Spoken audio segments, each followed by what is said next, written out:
US President Joe Biden and Chinese President Xi Jinping had a 2-hour-long discussion on Thursday. They discussed the future of US-China relations and other pressing topics. The United Nations calls for Hong Kong to repeal its national security law. More than 200 people, including 12 children, have been arrested since it was implemented. The British Foreign Secretary is pushing to unite 56 Commonwealth countries against communism. Will she become the next prime minister? The Chinese Communist Party has built all kinds of spying systems in the US. One of its most ambitious was a garden in Washington, D.C. that would have intercepted intelligence signals. Only one person in Tianjin, China was confirmed to have COVID. Now, areas all over the city have to lock down, including major companies. Finally, 8 UFOs were sighted in Taizhou, China. This is the latest of several sightings in Zhejiang Province.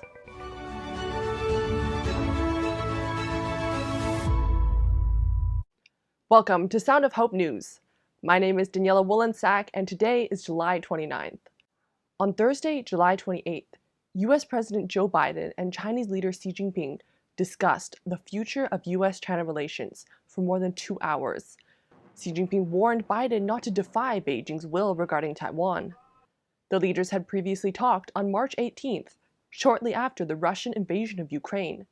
Thursday's call began at 8:33 a.m. Eastern Time. Topics included the country's bilateral relationship and global issues. In particular, they addressed climate change and health security, the White House reported. On the Taiwan issue, President Biden emphasized that the United States policy has not changed. It strongly opposes unilateral efforts to change the status quo or undermine the peace and stability across the Taiwan Strait. Following the call, China's Ministry of Foreign Affairs gave a readout against House Speaker Nancy Pelosi's potential trip to Taiwan. The ministry said that during the call, Xi had emphasized certain claims with Biden. He stated, China firmly opposes separatist moves towards a Taiwan independence and interference by external forces, and never allows any room for Taiwan independence forces in whatever form. He then added, safeguarding China's national sovereignty is the firm will of over 1 billion people who live in that country.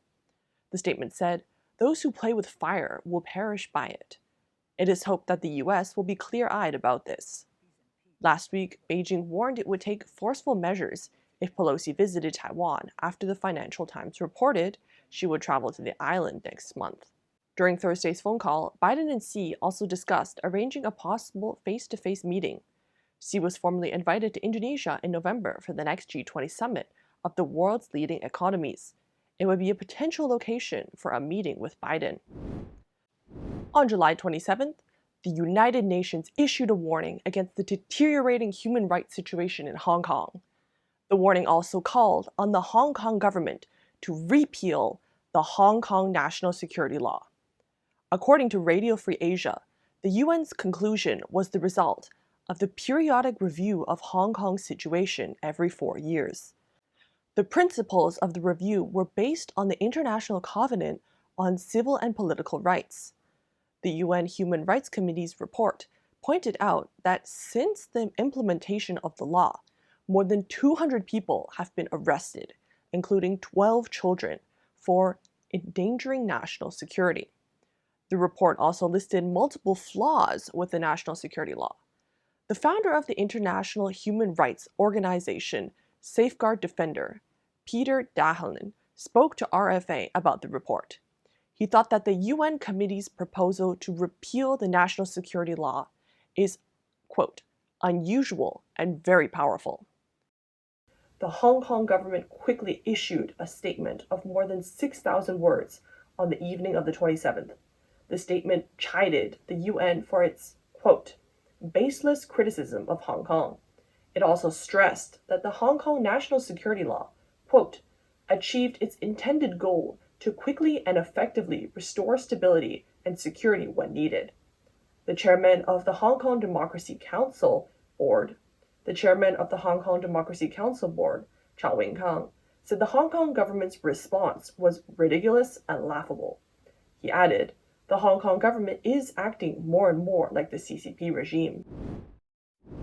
The British Conservative Party is now in full swing, with former Chancellor of the Exchequer Rishi Sunak and Foreign Secretary Elizabeth Truss vying for the leadership of the party.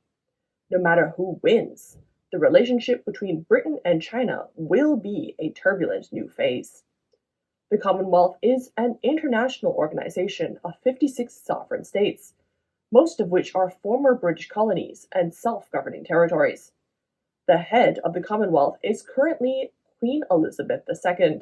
According to the Times, the Foreign Secretary said, "As one of the largest groups of freedom-loving democracies, we must ensure there are clear benefits to remaining a member of the Commonwealth and offer nations a clear alternative to growing malign influence from Beijing." She is leading the race, according to the Times. Truss promised that if she becomes Prime Minister, she will sign fast-track trade agreements with these countries to help Britain and other democracies win the global fight against dictators. Truss's campaign team argues that this would strengthen the Commonwealth's trade cost advantage against the Chinese Communist Party's One Belt, One Road initiative. As a former British finance minister, Sunak was eager to forge closer economic ties with the CCP, but has since shifted his attitude in this campaign and is catching up in his attack on the CCP.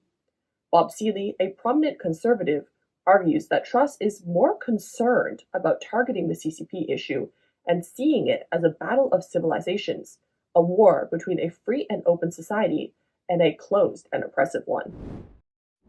The FBI warns that the Chinese Communist Party has installed equipment near U.S. military bases. The purpose is to capture U.S. defense secrets. Florida Governor Ron DeSantis also said that the Chinese is investing in the United States, purchasing residential properties and farmland for espionage. U.S. intelligence agencies expressed deep suspicion when the Chinese Communist Party spent $100 million to build a Chinese garden at the National Arboretum in Washington, D.C. The chief executive officer of the Chinese project at the time was Jiang Zehui. She is the cousin of former Communist Party leader Jiang Zemin. The Wall Street Journal reported on the China Garden project as early as January 2018. It said that its construction and the National Arboretum in Washington had been planned for many years. In 2003, the Academy of Forestry Sciences director visited the United States. She signed a letter of intent with the Deputy Secretary of the United States Department of Agriculture on the joint construction of the China Garden between China and the United States. In October 2016, then U.S. President Obama and Chinese President Xi Jinping reached an agreement. Washington, D.C. held a ceremony for the project. But when U.S. counterintelligence officials began digging into the construction plan details, they uncovered many red flags. They noted that the 70-foot-tall White Tower, a Chinese pagoda, was strategically placed at one of the highest points in Washington, D.C., just 2 miles from the U.S. Capitol.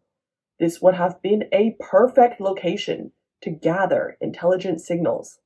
More alarmingly, according to CNN, Chinese officials had used diplomatic pouches exempt from inspection by U.S. customs agents to send construction materials to the United States. Federal officials ultimately put the construction on hold due to counterintelligence concerns.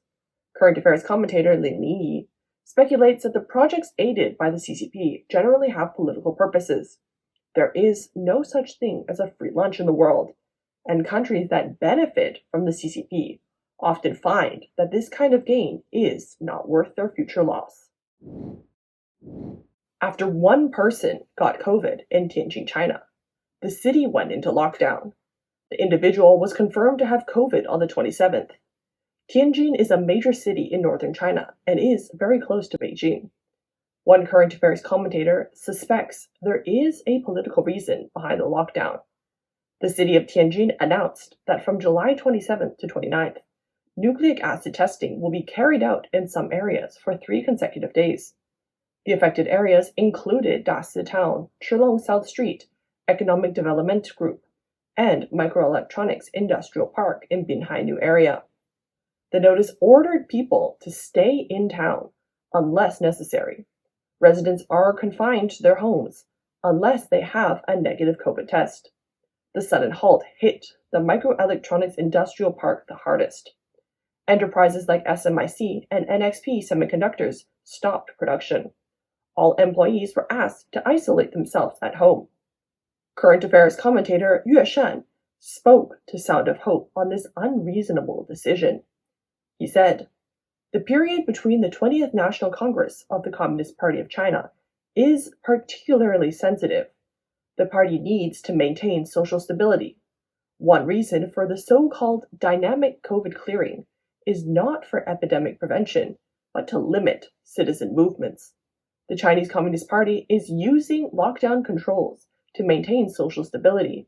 This is probably the real political intention behind it." 8 luminous unidentified flying objects were spotted in Taizhou, Zhejiang Province, China. They were moving upwards in a straight line. This was on the night of July 26th. The whole of Taizhou could see the lights from different areas and from different angles.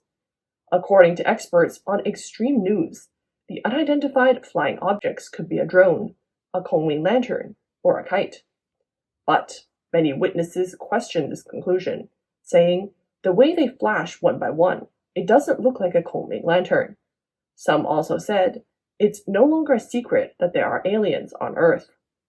There have been several sightings of unidentified flying objects in Zhejiang Province recently.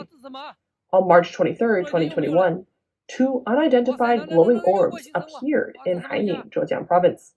That UFO's speed and equidistant flight path were very similar to the one on July 26 this year. Thank you so much for listening. If you like what you saw, please remember to like, comment, and subscribe. See you next week.